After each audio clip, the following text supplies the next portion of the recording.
Anchor line clear. New. Thoughtful. Hang on to your hats, because if your news feed looks anything like mine, there's one thing constantly looping.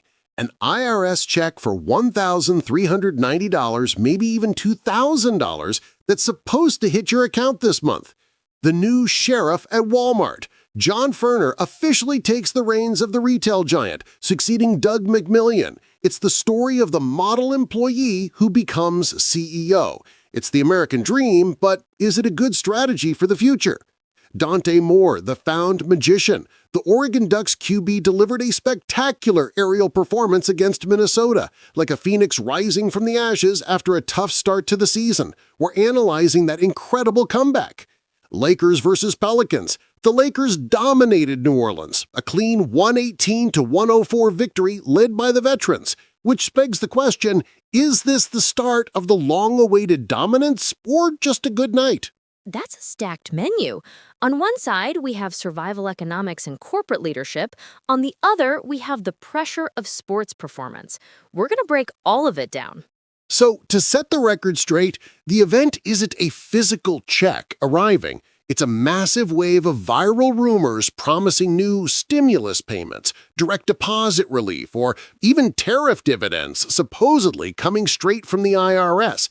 The idea is that federal money stemming from the post-pandemic era or even new customs policies is about to drop into your lap without you having to ask for anything.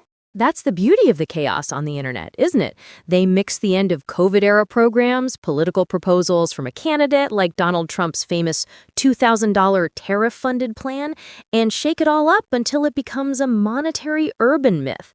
But if we're talking to a friend, we tell them, hold your horses, buddy. Nothing has been approved. That's the most important piece of info. Nothing has been approved. The IRS has been clear. There are no plans for additional federal stimulus payments in 2025. The last official thing was the 2021 Recovery Rebate Credit, and the deadline to claim that is long gone. And that's the moment my blood boils. What gets me is the exploitation. This kind of rumor isn't just hot air. It's a golden opportunity for scammers. The IRS warns against messages, emails, and texts asking you to act now to unlock your payment. That's the alarm signal. The IRS will never text you to ask for your bank details. It's basic stuff.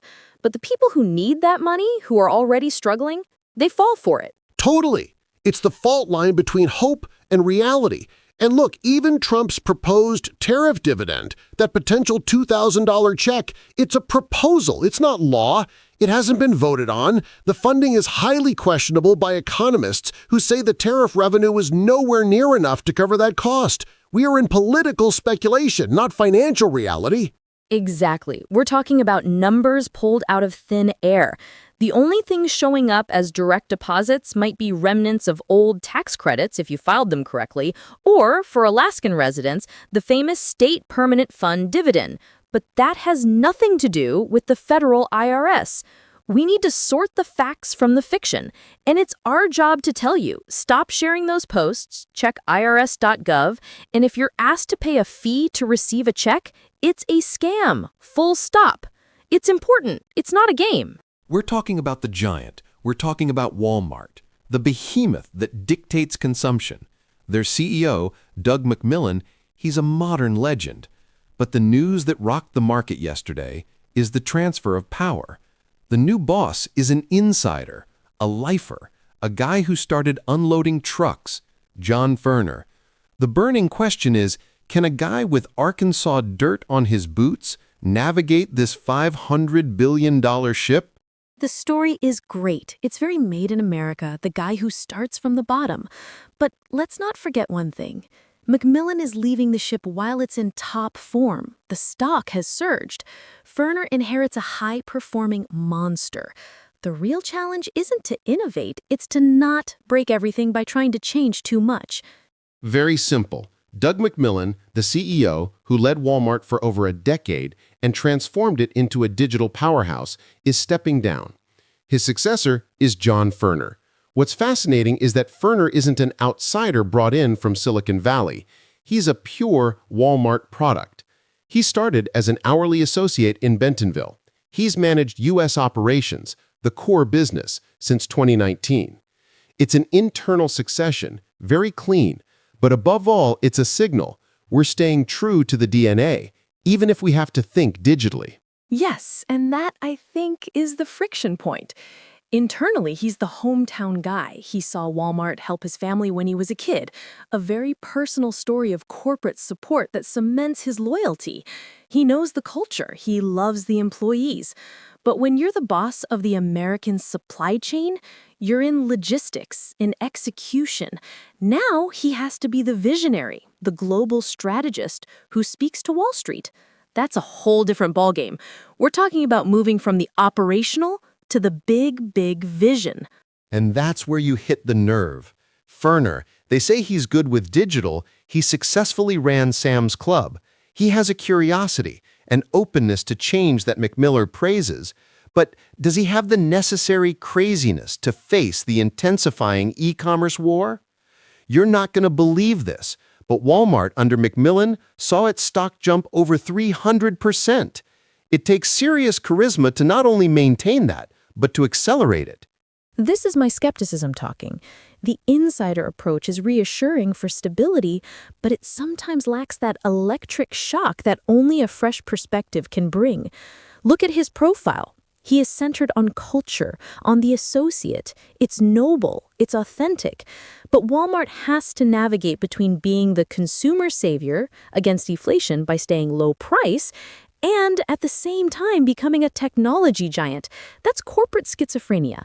We want low prices, but we also want costly innovation. How is he going to manage that tension? What this tells me is that Walmart is betting on authenticity and corporate culture. Walmart wants to win with the human element, clean execution, in leadership that understands the foundation. The emotion is there. It's a message that the American dream still exists, even at the top of a multinational. But on the stock market, that wasn't enough. The stock slipped slightly on the announcement. Wall Street loves fireworks, not overly orderly successions.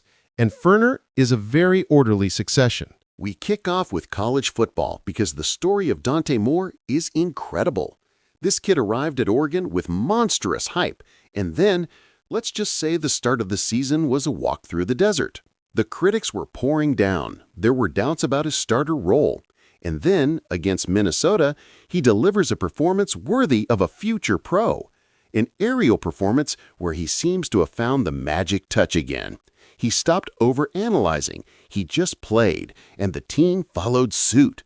That's the power of a QB finding his confidence. That's what can salvage an entire program season. My skeptical side says, watch out for the one-game sample size.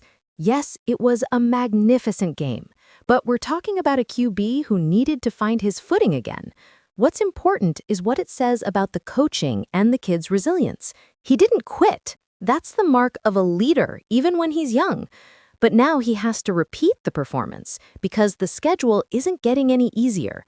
Beating Minnesota is fine, but all eyes are already on the next big games to see if he can maintain that aerial magic under maximum pressure. And we shift to the NBA hardwood, the Lakers. It's the never-ending soap opera. We wait, and we wait, and we wait. But this 118-104 victory against the Pelicans, that's the kind of game that gives you hope. It was clean, efficient. LeBron James and Anthony Davis were in business as usual mode, dominating without having to force miracles at the end of the game. That's what's important. The win came from execution, not pure luck. It's true that the performance was solid, but the reality is that the Pelicans weren't at their best. The Lakers need these kinds of wins to stabilize their position. The challenge isn't just one victory, it's the team's consistency and health. We saw the big three, or big 3.5, depending on who you count, play together, and it worked. But what I'm watching is the bench depth and the defense. Can they maintain that level of focus when AD is on the bench? That's the question every Lakers fan is asking. And I don't have the answer yet. We'll see if they can string a few together, otherwise it's just an optimistic parenthesis.